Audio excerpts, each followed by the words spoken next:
By a show of hands, how many of you here have ever taken part in any volunteer work in another country? More than I expected. Great. By a show of hands, how many of you here think that you are interested in or likely to take part in any volunteer work in another country? Excellent. You are not alone. Every year, 1.6 million people volunteer overseas. And so a term has been coined to describe this new growing trend in travel. It's called Voluntourism.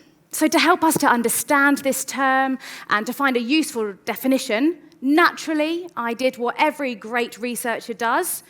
I headed straight for the Urban Dictionary, which defines it as, heaven help me, yet another nasty new noun, the unholy marriage between volunteer and tourism. Voluntourism, an act carried out by voluntourists, is when hordes of generally the great unwashed backpacker brigade descend on a place to have a jolly nice holiday, usually at precious little cost to themselves, and do the occasional bit of good work. Looks good on one's CV as a gap year activity.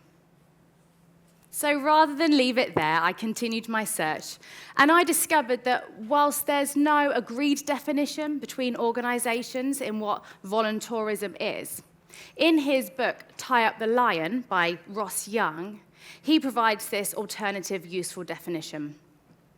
A voluntourist is a person who pays to participate in a volunteering program, usually in a country that is not their home, for a varied period of time, whilst providing a variety of services to the organisation they are volunteering for.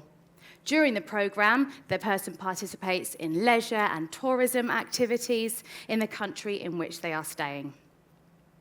I myself have been on several such trips, and so I'd like to discuss with you today how this industry can be both wonderful and life-changing, truly beneficial to both the volunteer and the local participant, and it is possible to use our privilege to empower others. But how often this is not the case, and there can be more harm done than good. Naturally, when considering taking part in a voluntourism placement, the majority of people will prioritise the benefit that the experience will have on themselves before considering the impact it will have on the community they are working with. Most companies will place the priority on the personal development and enjoyment of the volunteers, even if that has a detrimental effect on the local community. Now, they appeal to motivated and well-intentioned young people who have a passion to make a positive contribution to the wider world. And whilst the desire to do good is, of course, commendable, it should never supersede the importance of ensuring that the local people are indeed benefiting from the exchange and discovering what they think about the intervention. Often, voluntourists are required to have little to no training for the role they're about to carry out. You could travel abroad and immediately become a teacher, a builder, a medic, a vet, and more. You can replace local workers and expertise as an untrained, unpaid volunteer. How would we feel if we knew that a team of inexperienced, unqualified people from abroad were coming to our country to teach in one of our schools? It would never be allowed to happen. And so, if we don't have the abilities and the qualifications to perform a role in our own country, we shouldn't permit ourselves to perform it elsewhere. As people in a developed nation, we shouldn't be guilty of assuming that we have the answers to the problems and challenges facing people in countries we've never even been to, before considering the capacity that the local residents of a particular nation have to solve their own problems. We need to consider the real issues and whether we are the right people to create long-term solutions. In an article entitled, "The Problem with Little White Girls and Boys, Why I Stopped Being a Voluntourist," Pippa Biddle illustrates this point perfectly. During her time in Tanzania, she paid to build a library that was part of an orphanage. But her and her team were so bad at basic construction that every evening after they left, local men would come in, take down the bricks that they had spent 6 hours building, rebuild the structure, and then come back the next day as if nothing had happened. She says it would have been more cost-effective, stimulative of the local economy, and efficient for the orphanage to have taken our money to hire locals to do the work. But there we were, trying to build straight walls without a level. And this ridiculous story isn't a one-off, and it illustrates the point that these teenagers were not the right people to perform this role. So I want to tell you about an organisation that are challenging the voluntourism industry and that offer us a model in how we can get it right within the field of education. I'm a primary school teacher.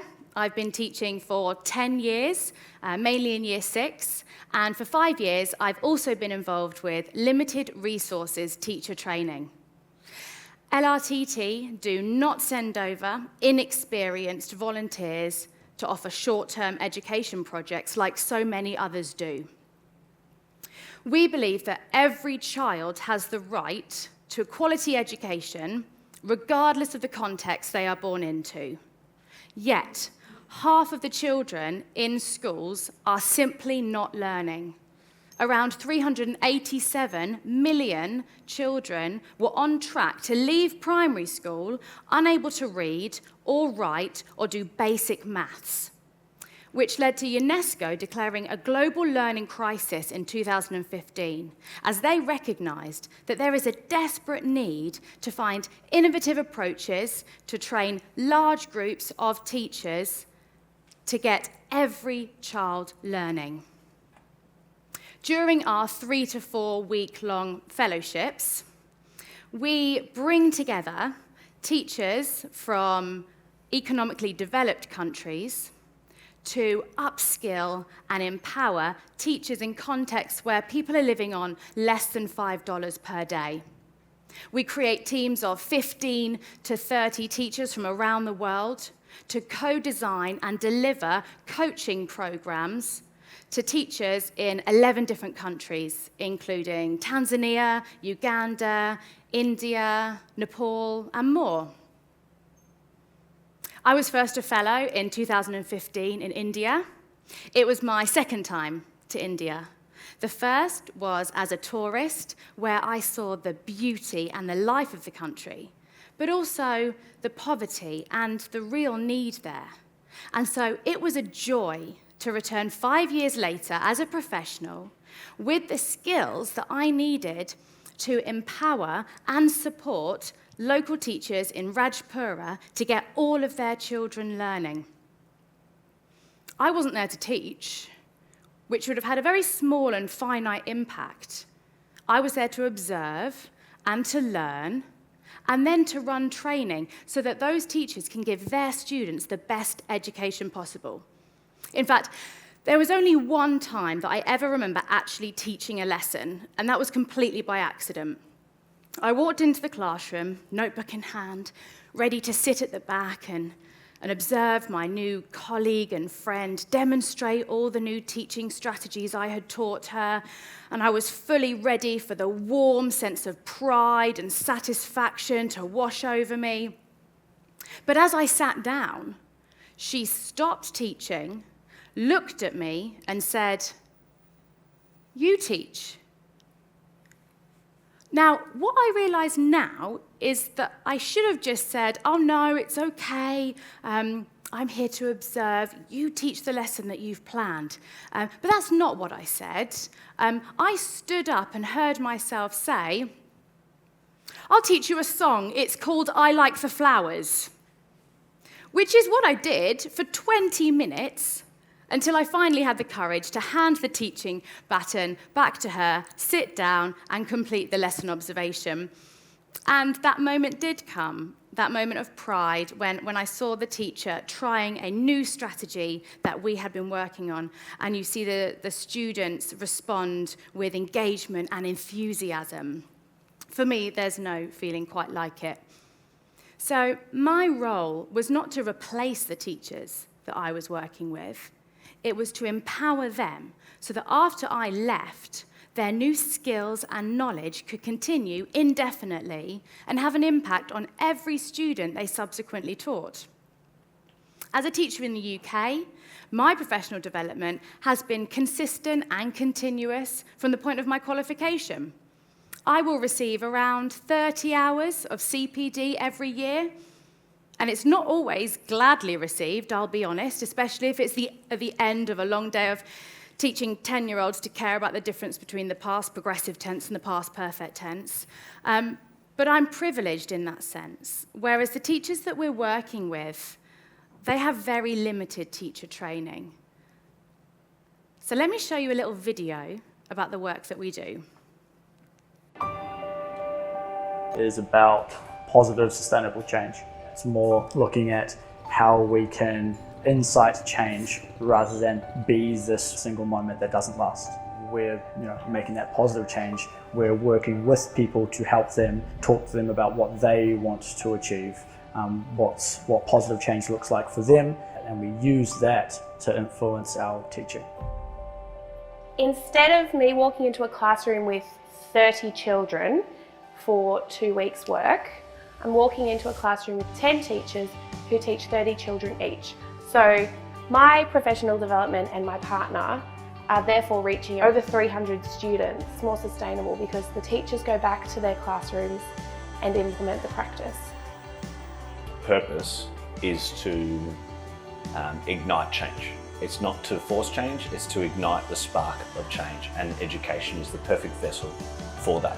To change someone who's then going to walk back into their school, into their staff room, and promote the learnings that we're bringing is sustainable and positive and awesome.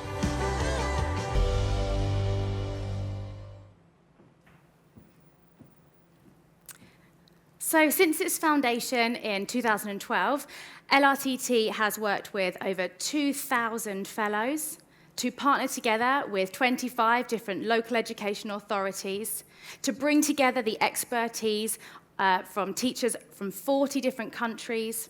We've been working with over 250 primary and secondary schools to empower and equip over 3,750 teachers. As a fellow on my first project, I wildly underestimated the impact it would have on my own teaching and can honestly say it's the best professional development I've ever had. We can return to the classroom in September knowing that we've empowered other teachers, but also feeling very empowered ourselves to be the best teachers that we can be. So my hope from today is that you will feel enthusiastic and excited about using your privilege to empower others. But if you are considering taking part in a volunteer abroad scheme, I hope that you will consider 3 questions before doing so. Question 1, how will your involvement benefit the local community? This question is vital, and any organisation that you are considering working with should be ready to answer this question fully. Question 2, is the programme bespoke to the community you are working with and ready to meet the specific needs of the area? Often with these organisations, they have a one-size-fits-all approach, and you can carry out the same work in dozens of different countries.